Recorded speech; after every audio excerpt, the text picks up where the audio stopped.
How to hack a relay. Basically, if it's normally open and you want to try and close it, I get a big magnet. There's the relay there. They're typically these big black rectangles. And I just pop my relay on, and I'll just be silent and you'll hear it click as I go.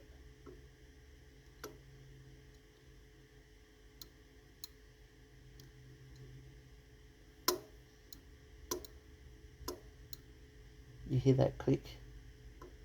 That's the relay activating.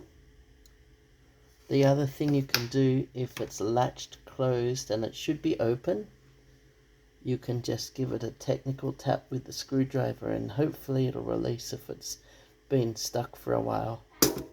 And that should release it. Thanks for watching. If you want to check out more tech tips like this, hit like and subscribe.